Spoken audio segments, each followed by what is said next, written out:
Olá, irmãos. Nós temos refletido sobre o tema no princípio, aqui a partir de Gênesis. Nós já refletimos sobre alguns temas importantes, mas hoje refletiremos sobre um tema muito atual, a relação entre o ser humano e a natureza. Como é que Deus pensou essa relação no início de todas as coisas, quando tudo ainda era ideal? Qual deveria ser essa relação? Quais são seus parâmetros, seus padrões?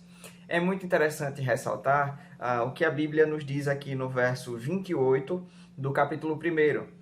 Deus os abençoou e lhes disse: frutificai e multiplicai-vos, enchei a terra e sujeitai-a, dominai sobre os peixes do mar, sobre as aves dos céus e sobre todos os animais que se arrastam sobre a terra.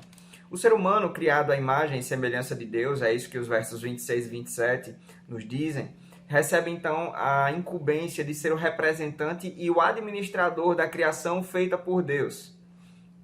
Ele é o representante de Deus junto à criação, e então ele vai fazer a gestão de toda essa criação. Recebe, portanto, o domínio sobre a criação de Deus. Está tudo sob a sua responsabilidade. É interessante ressaltar aqui que muitos, fazendo uma interpretação errônea desse versículo, veem nele um escape para a exploração desmedida, descuidada e irresponsável das coisas criadas.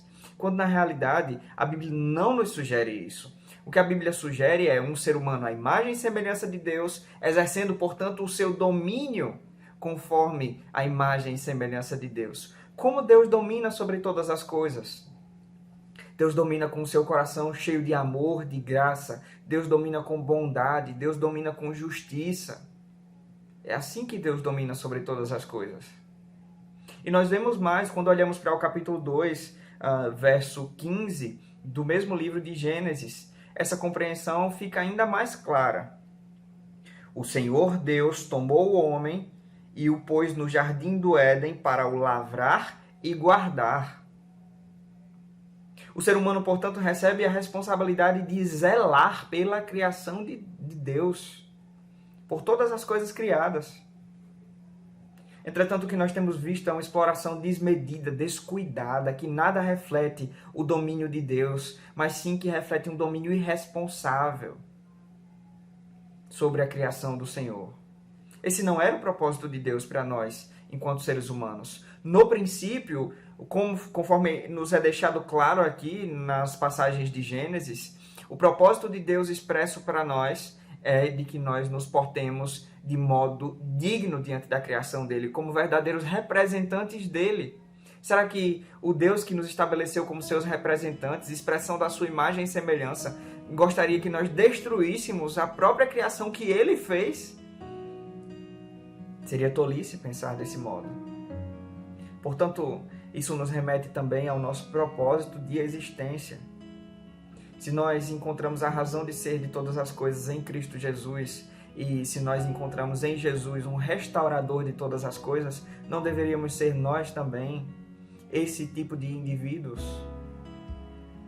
Não deveríamos ser nós também promotores do bem, não somente uns aos outros e não somente em relação ao nosso relacionamento com Deus, mas também com toda a criação dele? Não deveríamos agir de modo responsável para com a criação que ele nos deu para cuidar? Muitas vezes esse tema é esquecido em nossas igrejas, mas nós não podemos nos eximir da responsabilidade que temos da parte de Deus. Assim, vamos refletir sobre isso e no nosso dia a dia agir com mais responsabilidade e zelo pela criação que o Senhor nos deu, para que nós possamos, de fato, ser bons representantes, expressar realmente a imagem e semelhança desse Deus, enquanto exercemos um domínio abençoador sobre a criação que ele nos deu.